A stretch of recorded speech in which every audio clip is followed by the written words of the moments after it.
എല്ലാവർക്കും പുതിയൊരു വീഡിയോയിലേക്ക് സ്വാഗതം. ഇന്നത്തെ വീഡിയോ നമ്മൾ കാണാൻ പോകുന്ന യുഎസും ഇറാനും തമ്മിലുള്ള വാർ ഇന്ത്യൻ മാർക്കറ്റിനെ എങ്ങനെ എഫക്ട് ചെയ്യുന്നതാണ്. ഇന്ത്യൻ മാർക്കറ്റിനെ മാത്രമല്ല ഗ്ലോബൽ ഫിനാൻഷ്യൽ സിസ്റ്റത്തെ തന്നെ ഈ വാർ നെഗറ്റീവായിട്ട് എഫക്ട് ചെയ്യുന്നുണ്ട്. ഇന്ത്യ എന്ന് പറഞ്ഞ ഒരു ഡെവലപ്പിംഗ് കൺട്രി, വളർന്നുകൊണ്ടിരിക്കുന്ന കൺട്രിയാണ്. ഇന്ത്യ വളരെയധികമായിട്ട് ഇന്റർനാഷണൽ ട്രേഡിനെ അതുപോലെ എനർജി ഇമ്പോർട്ടൻസിനെ ഡിപ്പെൻഡ് ചെയ്യുന്നുണ്ട്. അതുകൊണ്ട് തന്നെ മിഡിൽ ഈസ്റ്റിൽ എന്തെങ്കിലും പ്രോബ്ലംസ് ഉണ്ടായി കഴിഞ്ഞു കഴിഞ്ഞാൽ ഇന്ത്യൻ സ്റ്റോക്ക് മാർക്കറ്റിനെ അത് നല്ല രീതിയിൽ എഫക്ട് ചെയ്യുന്നതാണ്. അപ്പം യുഎസും ഇറാനും തമ്മിലുള്ള വാർ ഇന്ത്യൻ മാർക്കറ്റിനെ എഫക്ട് ചെയ്യുന്നത് നമുക്കൊന്ന് കണ്ടു നോക്കാം. ഫസ്റ്റ് പോയിന്റ് നോക്കുവാണെങ്കിൽ ക്രൂഡ് ഓയിലിന്റെ പ്രൈസ് കൂടുന്നു. ഇന്ത്യക്ക് ആവശ്യമായ 80% കൂടുതലും ക്രൂഡ് ഓയിൽ ഇമ്പോർട്ട് ചെയ്യുന്നത് ഗൾഫ് കൺട്രികളിൽ നിന്ന്, മിഡിൽ ഈസ്റ്റ് കൺട്രികളിൽ നിന്നാണ്. അപ്പൊ ഈ യുഎസും ഇറാനും തമ്മിലുള്ള യുദ്ധം ഒരിക്കലും ഇറാനിൽ തന്നെ ഒതുങ്ങി നിൽക്കത്തില്ല, മറ്റ് ഗൾഫ് കൺട്രികളിലേക്ക് സ്പ്രെഡ് ആകും. ആ യുദ്ധത്തിന്റെ സമയത്ത് നമുക്ക് സപ്ലൈ കുറയുക, അതായത് നമുക്ക് 80% ക്രൂഡ് ഓയിൽ ഇമ്പോർട്ട് ചെയ്യുന്ന ഗൾഫ് കൺട്രിയിൽ നിന്ന്, ആ ടൈമിൽ, ആ യുദ്ധത്തിന്റെ ടൈമിൽ സപ്ലൈ കുറയുമോ എന്നുള്ള ഭയത്തിൽ നിന്നാണ് ക്രൂഡ് ഓയിലിന്റെ പ്രൈസ് കൂടുന്നത്. അതുപോലെ നോക്കുകയാണെങ്കിൽ depreciation of the Indian rupee, അതായത് രൂപയുടെ വില ഇടിയുന്നു. ഇന്ത്യ 80% കൂടുതലും ക്രൂഡ് ഓയിൽ ഇമ്പോർട്ട് ചെയ്യുന്നത് ഗൾഫ് കൺട്രികളിൽ നിന്നാണ്. അപ്പൊ ഇപ്പം പർച്ചേസ് ചെയ്യുന്ന ക്രൂഡ് ഓയിലിനൊക്കെ നമ്മളിപ്പോൾ സ്പെൻഡ് ചെയ്യുന്ന US$ കൂടുതൽ US$ സ്പെൻഡ് ചെയ്യേണ്ടി വരുന്നുണ്ട്. അതായത് US$ ഇന്ത്യൻ റുപ്പി കമ്പയർ ചെയ്ത് നോക്കുമ്പോഴത്തേക്കും രൂപയുടെ വില ഇടിയുന്നു. അടുത്ത പോയിന്റാണ് rising inflation and interest rate. Crude ഓയിലിന്റെ പ്രൈസ് കൂടുന്നതിന്റെ ഫലമായിട്ട് പെട്രോളിന്റെ ഡീസലിന്റെ പ്രൈസ് കൂടുന്നു. അതിന്റെ ഫലമായിട്ട് ട്രാൻസ്പോർട്ടേഷൻ ചാർജ് കൂടുന്നു. അതുപോലെ നമ്മുടെ നിത്യോപയോഗ വസ്തുക്കളുടെ വില കൂടുന്നു.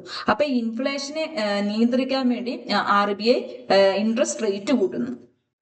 അതുപോലെ അടുത്ത പോയിന്റ് ആണ് ഔട്ട്ഫ്ലോ ഓഫ് ഫോറിൻ ഇൻവെസ്റ്റ്മെന്റ്. അതായത് ഫോറിൻ ഇൻവെസ്റ്റേഴ്സ് അവരുടെ ഇൻവെസ്റ്റ്മെന്റ് വിഡ്രോ ചെയ്തിട്ട് അവർ റിസ്ക് കുറച്ച് സേഫ് ആയിട്ടുള്ള ഗോൾഡിലും അതുപോലെ US ഗവൺമെന്റ് ബോണ്ടുകളിലും ഇൻവെസ്റ്റ് ചെയ്യുന്നു.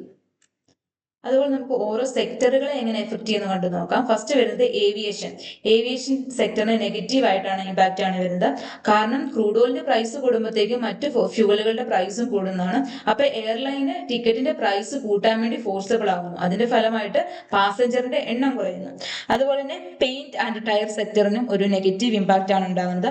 കാരണം പെയിന്റ് ആൻഡ് ടയർ സെക്ടറിന്റെ മാനുഫാക്ചറിന് ആവശ്യമായ റോ മെറ്റീരിയൽസ് ഡെറിവേറ്റീവ് ചെയ്യുന്നത് ക്രൂഡ് ഓയിലിൽ നിന്നാണ്. അതായത് titanium dioxide, solvent and synthetic rubber. അതുകൊണ്ട് തന്നെ അവരുടെ റോ മെറ്റീരിയലിന്റെ എക്സ്പെൻസ്, ചെലവ് കൂടുന്നു. അതുപോലെ തന്നെ ഓയിൽ മാർക്കറ്റിംഗ് ആൻഡ് കമ്പനികൾക്ക് ഒരു നെഗറ്റീവ് ഇമ്പാക്റ്റ് ആണ് ഉണ്ടാകുന്നത്. കാരണം ക്രൂഡ് ഓയിലിന്റെ പ്രൈസ് കൂടുമ്പോൾ പെട്രോളിന്റെയും ഡീസലിന്റെയും പ്രൈസ് കൂടും. പക്ഷെ പബ്ലിക്കിന്റെ പ്രഷർ കാരണം കമ്പനികൾക്ക് ഇമ്മീഡിയറ്റ്ലി പ്രൈസ് കൂട്ടാൻ, പെട്രോളിന്റെയും ഡീസലിന്റെയും പ്രൈസ് കൂട്ടാൻ സാധിക്കില്ല. അതുപോലെ തന്നെ IT ആൻഡ് ഫാർമ സെക്ടർ നോക്കുവാണെങ്കിൽ അവർക്ക് ഒരു പോസിറ്റീവ് ഇമ്പാക്റ്റ് ആണ്. കാരണം IT ആൻഡ് ഫാർമ സെക്ടർ കൂടുതലും കോൺസെൻട്രേറ്റ് ചെയ്തിരിക്കുന്ന എക്സ്പോർട്ടിലാണ്. അവർക്ക് ലഭിക്കുന്ന റവന്യൂയിൽ മേജർ പോർഷനും US$ ആണ്. അതുപോലെ നമുക്ക് ഡിഫൻസ് സെക്ടർ നോക്കുവാണെങ്കിൽ ഡിഫൻസ് സെക്ടറിന് ഒരു പോസിറ്റീവ് ഇമ്പാക്റ്റ് ആണ്.